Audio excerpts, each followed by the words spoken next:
can be disjointed and the divorce rate's pretty high, that's some advice that I would absolutely take into consideration, and I think it's essential to follow. Awesome. In a nutshell. Yes.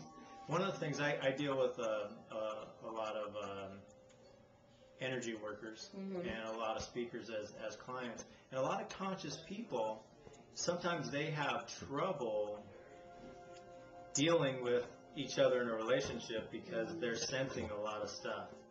And sometimes when the other person's not really trusting what you're sensing, then our senses are totally thrown off, and we're arguing sometimes about the same thing, and sometimes we're arguing about different things, and we're just not coming together. So what are some strategies to make time, not necessarily doing something that's fun, but just making time to heal the relationship? Making time to heal the relationship? Yes. I feel like, you should first of all communicate whenever there's an issue, and make sure that you communicate and don't go to bed angry. Don't go to bed upset, but make sure you communicate that before you go to bed. You also should make time for just sort of kissing or doing things like romantic things every day to just sort of connect and talk to each other about each other's day, which isn't necessarily a date night or going out and having fun, but just time to connect. I mean, at least for a good 20, 30 minutes a day, just being in the same room together alone and connecting and talking to each other about each other's day and really listening and sensing the other person's energy. Excellent. What are some samples of, because we talked about having time to do things that take an hour or 2 hours. What are some simple things that would take like 5 minutes that people could do? Texting each other during the day, emailing each other, sending cute, playful, or flirtatious, or sexy text messages or emails throughout the day. I mean, leaving a note on your significant other's windshield before they go to work, or a rose, or something cute if they're coming home late, something under their pillow or something on top of their pillow, things like that, or some sort of a special surprise like a Hershey's Kisses in their wallet or in their pockets. Just little notes here and there. I mean, things like that really brighten up someone's day, really keep you guys connected and have the romance and the chemistry and the connection alive. And that takes no more than a minute or two. And it's something that most people, forget to do. It's the little things that really matter, and it's surprising your loved one.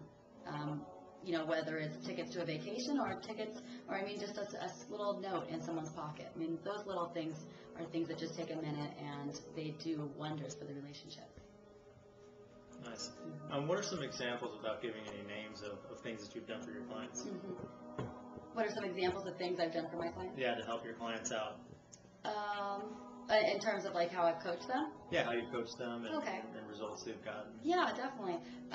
Well, I coach my clients. Usually I either coach singles if they're wanting to get into a relationship and they're experiencing some roadblocks or getting into the same type of patterns over and over that are negative, or they have some sort of blockages, or maybe they're just not very skilled and confident with the opposite sex and they have things like approach anxiety or whatnot.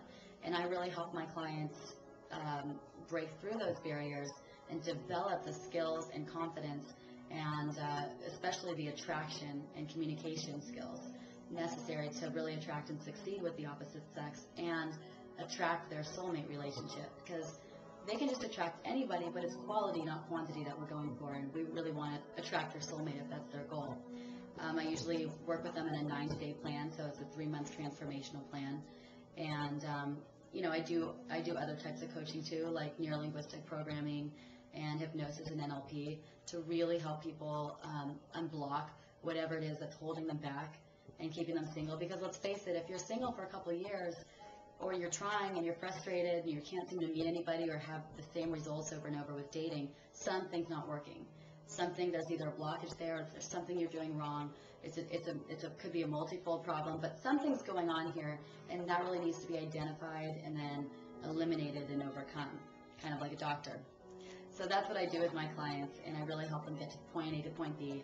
It's usually the end result is because they want to get married, they want to find somebody, or they want to just have better results and attract and succeed with the opposite sex. So that's really what I do with singles.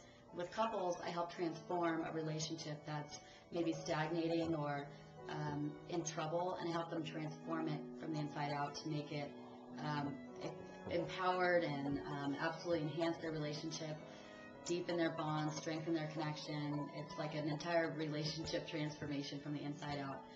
Or there's the other route, which sometimes I realize that, or we figure out that they're not in fact compatible with each other for the long term, and the relationship is better off with them parting ways. So I help them get to that point as well, of clarity, and help them part in the best terms possible, in the best in the relationship, so that they're both going on their way in the best way possible, if that makes sense. So there's a couple different ways that I help clients. Either way, they do get amazing results, and I love